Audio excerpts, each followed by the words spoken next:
Great. So hi guys, welcome back to my YouTube channel. My name is Harriet Allure. Let's make sure to go and subscribe on YouTube, Mrs. Snare's Mom of Two, and also follow on Instagram. So today we are really just going to talk about the one thing that I have noticed that is very critical when you're dating somebody out of your race. So when you're dating specifically somebody that is of non-color, you may notice that they do not like to do activities that involve groups of people, okay, majority groups of people, of colored people. And I noticed this as I lived with these people and lived also in their communities. It's not that they're racist, it's not in bad faith, but they are so prone and so keen to organization that when an event or an activity is supposed to start at this particular time, at X time, then everybody must be there X time. If you're 5 minutes late, they're going to move on without you, whether you've paid your fees or not. And as majority of colored people, when an activity is supposed to start, let's say at 8:30, and somebody is 5 minutes late or 10 minutes late, we are going to wait for them. But maybe tops, non-colored people may wait 5 minutes really if you're not there, and then they move on without you. So the reason as to why really that they don't tend to do group activities that involve lots of colored people is the aspect of time, the aspect of timekeeping. The other would be also maybe just the rowdiness and the disorganization that comes with it. We tend to be loud people, and it's great because we enjoy it. When we're excited, we shout, we speak out loud, we speak on top of our voices. Well, I have also found a certain group of non-colored people that I know, which I will not mention, that are also very, very noisy and very rowdy. When I started dating my husband, and we were still, okay, he's still very active. I was still very active, very adventurous, trying to hike every single hill, every single crater lake, every single small mountain in the country.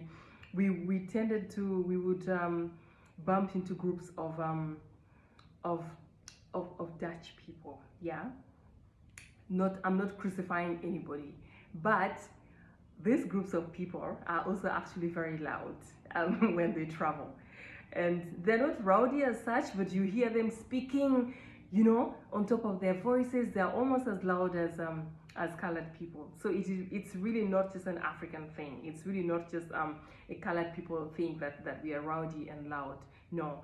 So, and the other reason as well that I noticed that my husband and some of his friends don't do so much group activities that involve people of color is our activities as colored people might be a little bit passive or less active for them, whereas they like to go mountain bike riding over the weekend, whereas they want to go to look for snakes in the wilderness, whereas they want to go and climb every single crater lake in Fort Poto 1,000 times, not just once, whereas they want to go to the peak of Lake Victoria and to the peak of the Rwenzori.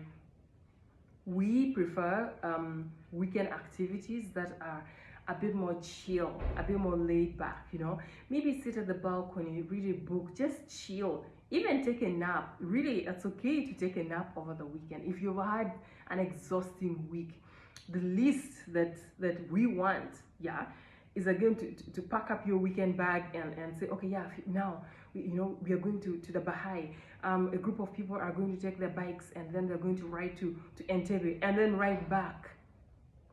Maybe not so much our thing. So also these are some of the reasons as to why I've noticed that they don't tend to do so many activities that involve lots of colored people. And in the end, you may find yourself losing yourself. You may lose yourself in the way that, in the aspect that the things that you like to do, the activities that you like to do, you're getting lost. You're tending to be a bit more, not even submissive, but you're submitting indeed a bit more to the activities that your partner enjoys more, because, well, as a couple, you do couple things, you do things as a couple together. And it's not like you're going to say, okay, yeah, so because you want to go camping, yeah, in some grounds and spend a night there. I'm not for that, so I'm going to stay in the hotel room or I'm going to stay home. No, you're a couple. So you have to find a middle ground, a compromise, and just once in a while tag along, but also not to entirely lose yourself. Oftentimes I've had people say, oh, she's so white, now she acts like a white person, she's completely changed. No, it's not really. It's just that as a couple, as a team, perhaps she's tending more to do the activities that her partner likes to do. That's the best way that I can put it. So this is also one thing that you might need to think about, and before you get into an interracial relationship or in a relationship with somebody of non-color.